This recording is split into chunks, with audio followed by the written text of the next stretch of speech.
Welcome back to the MMA Plug, presented to you by DenverSportsBetting.com on 98.1 FM Mile High Sports Radio. I'm your host, Jordan Kurtz, sitting here alongside UFC middleweight Josh Fremd. We're going to be diving into the UFC 272 betting preview. This betting preview is presented to you by DenverSportsBetting.com. Josh, what a card that we thought may not happen over in London for a couple of reasons, or that we thought might have some massive shakeups for multiple reasons as well. Yeah. The O2 Arena over in London just a few short weeks ago suffered catastrophic damage to it due to a windstorm that ran through the area. And there were serious questions as to whether or not the event was going to be able to take place in said venue. I think that we've had some questions answered along those lines, but that could have produced a pretty major shakeup. It could have been a little bit troublesome. Yeah, very troublesome. But then also, you have to take a look at it from the, and not to take the show into a political direction or like a governmental or war or whatever. Here we go. Politics.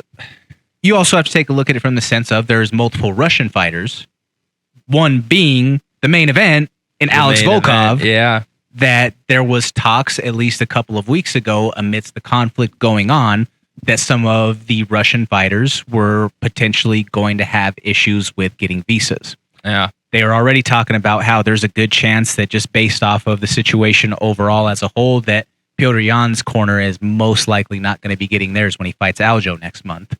But it's an interesting thing out there, the way that it all is kind of shaken up. Yeah. But at least as far as this weekend goes, that main event is still in place. It's still going to happen. And I'm still going to bet on it. Oh, yeah, absolutely. We have Alex Volkov taking on Tom Aspinall, the pride of England right now. He's their next big hope. He's a big heavyweight prospect who he's got a lot of tools in his tool belt. He's a kid who knows how to present himself well on the camera, in front of the microphone. This is going to be a tough test, though, Josh.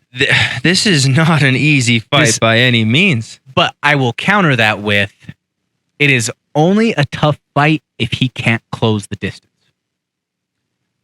Yes, you're right. Because especially if he takes Volkov down, his wrestling and his ground game is pretty dang good to where he could be able to hold him down and work towards submissions or ground and pound. Yeah. But I think that his key to victory is he has to crowd the space with Volkov. He has to crash in on him, and he has to not allow for Volkov to get off that long push kick and to establish his jab at distance. Yeah, is that fair? That is a very fair assessment anytime we're talking about Alex Volkov, because that's what a long-rangey guy wants to do. He wants to keep you at bay, wants to keep you at the end of his range. But I do believe that Alex Volkov is kind of on the decline. And that's just my opinion. That's just father time. That's just how it goes when it comes grizzled vet versus an up-and-comer. That's just old-school matchmaking. That's how it's going. I don't think that Aspinall needs to crash in to win this fight. I think that he does have enough head movement. I mean, he's sparred with Darren Till many of times. He's not as long as Alex Volkov or as big, but the guy has head movement. He has decent boxing. And though the way that we can say the easiest path of victory is to crowd him and take him down, I do think we could see a knockout here from Aspinall. Really? I do see it happening. Interesting, huh? No, I mean, it could happen. I mean, it's not beyond the realm of possibility. Tom Aspinall is only continuing to get better. He is on the better side of 30, so he's still got a lot of time, especially in the heavyweight division. Yes. To continue to grow and improve with his game. When it all comes down to it, when it's all said and done, naturally, folks, shop your books wisely, get your best value. But Josh, who are you taking, and how's it going?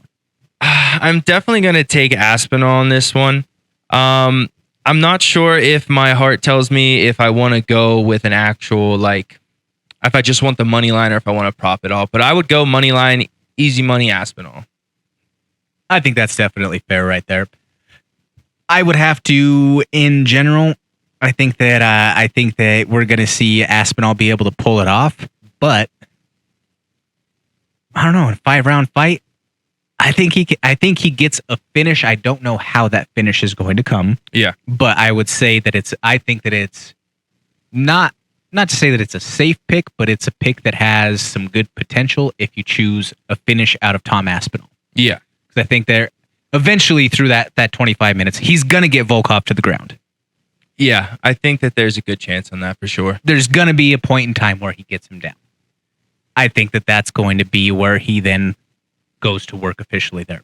Thank you so much for watching. Please hit that like, share, and subscribe button. That helps us continue to produce this original MMA content and bring it for you every single week. Tune in to the MMA Plug presented by DenverSportsBetting.com on 98.1 FM, Mile High Sports Radio on Wednesday nights from 6 to 7 p.m. or live stream at DenverSportsBetting.com/radio.